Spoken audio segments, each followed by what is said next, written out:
Continuing on with The Haunted Self, which is kind of the Bible for structural dissociation, I'm on chapter 9, which goes over the correlation between Pierre Janet's hierarchy of action tendencies and how that correlates with trauma and our parts kind of getting stuck at different levels of the hierarchy.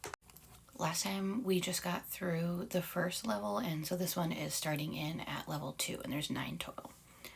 Pre-symbolic regulatory action tendencies. Pre-symbolic regulatory action tendencies, also called perceptual suspensive tendencies, are those that involve waiting before acting and thus represent our earliest attempts at affect and impulse control. They are actions in which we can engage even before we have language and the ability to symbolize, which involves higher level control. Thus, they are still very primitive action tendencies, not sophisticated impulse regulatory actions, but they are less explosive than reflexes because their full activation requires at least 2 steps. Once we perceive a stimulus, such as thirst, it evokes our readiness or impulse to act, which is to drink. However, at this level of action tendency, we can suspend this reflex when we also become aware that it would not adequately realize the goal.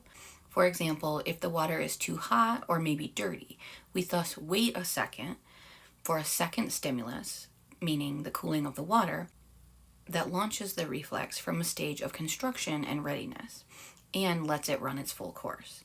This regulation through simple impulse control has several advantages over basic reflexes. It allows us to adapt our actions more to what happens over time.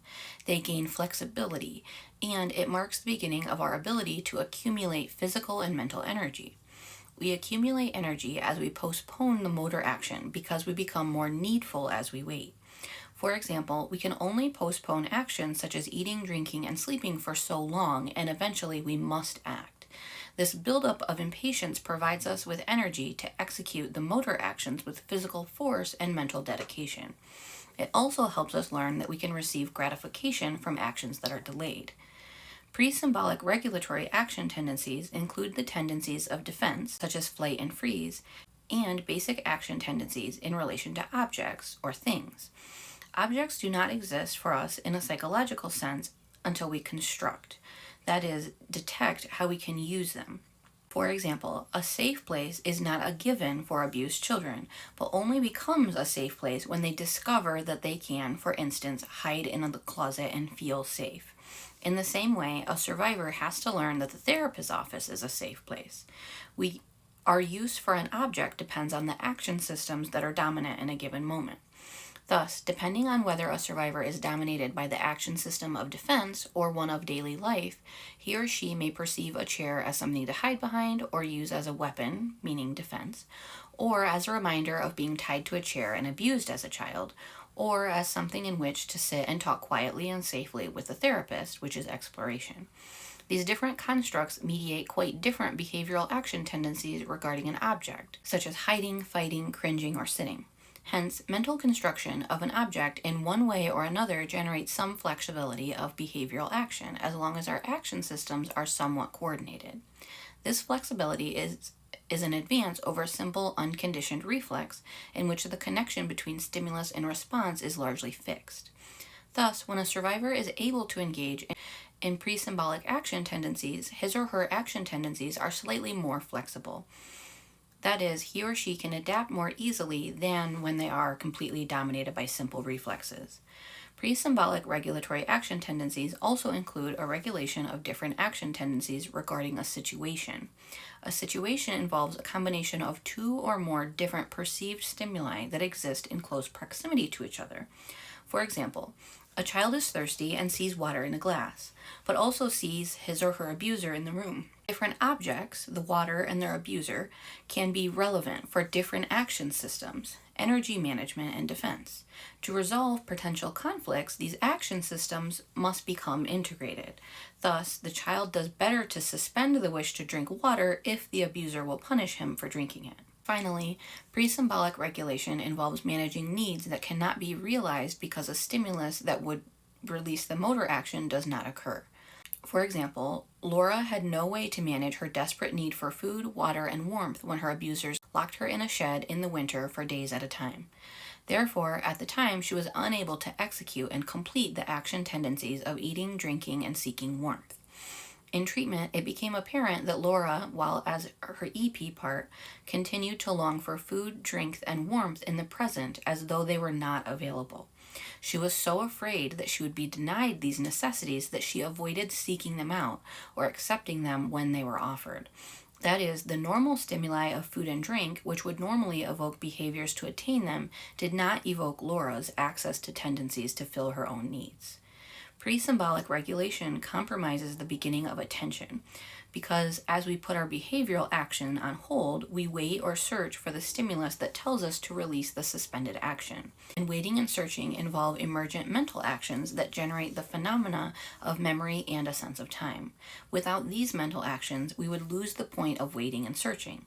Thus, the perception motor action cycles involved in this regulation are more complex than in the basic reflexes. Dissociative parts, especially EPs, are sometimes dominated by pre-symbolic regulatory action tendencies. The term domination implies that the action tendency strongly mediates a survivor's functioning, but that it is not necessarily the only tendency that guides his or her actions.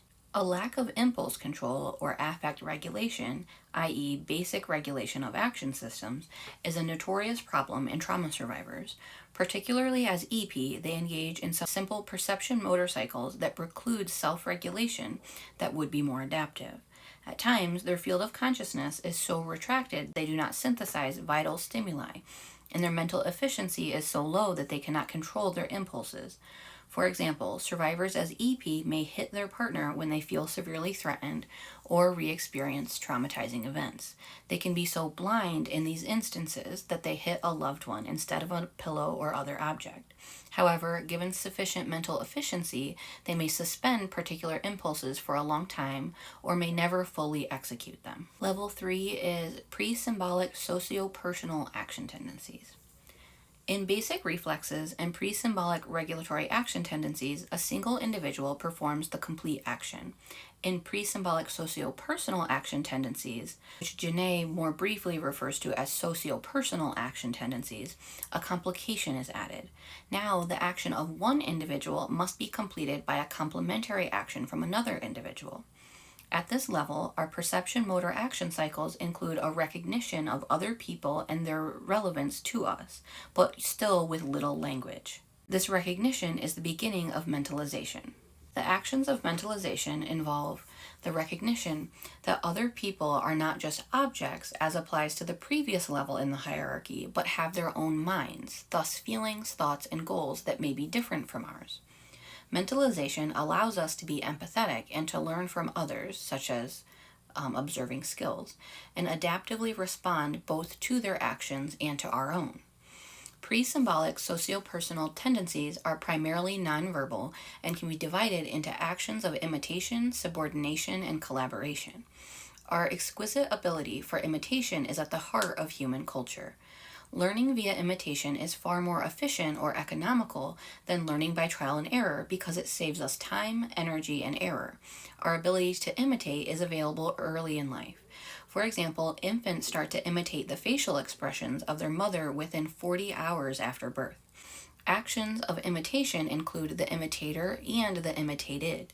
Some individuals allow themselves to be imitated or simulate others to imitate them and take the risk of making mistakes, such as parents. Others, for example their children, willingly imitate these models. Janet maintained that the collaboration implied in imitation is the origin of social hierarchy, of all social behaviors of subordination, including actions such as giving and following commands. The awareness of our own actions and those of others involves the synthesis of our bodily and affective feelings. These feelings tell us how our actions affect others and are a major prerequisite for collaboration and allow us to develop a relationship with ourselves, a form of inner collaboration. Thus, collaboration with others is probably an important basis for our ability to relate to ourselves and self-consciousness. When we become aware of the impact we can have on other individuals and on ourselves, we develop an ability to regulate our relationships with others and with ourselves. Survivors sometimes lose pre-symbolic socio-personal tendencies, such as when they re-experience traumatizing events and thus lose contact with the present moment and with those around them. That is, they lose their social context and the basic behaviors that accompany it. For example, a therapist may make a simple command to a patient that is experiencing a flashback, such as "open your eyes, please," but the survivor cannot yet follow the command. Survivors may have negative dissociative symptoms that disconnect them as AMP or as a totally submissive EP from important bodily and emotional signals which might help them in a social context. The consequences of this loss are serious. Survivors lose the ability to feel empathy regarding others and themselves and to imitate, follow nonverbal directions, and collaborate with the therapist or anyone else. Survivors as ANP are usually able to engage in socio-personal action tendencies, but not necessarily in every circumstance. Some EPs may also minimally function at this level when they feel relatively safe. That is, they can relate to and imitate those with whom they trust, such as a therapist, thus learn from them in nonverbal ways. I'll stop here. We'll get into level 4 next time.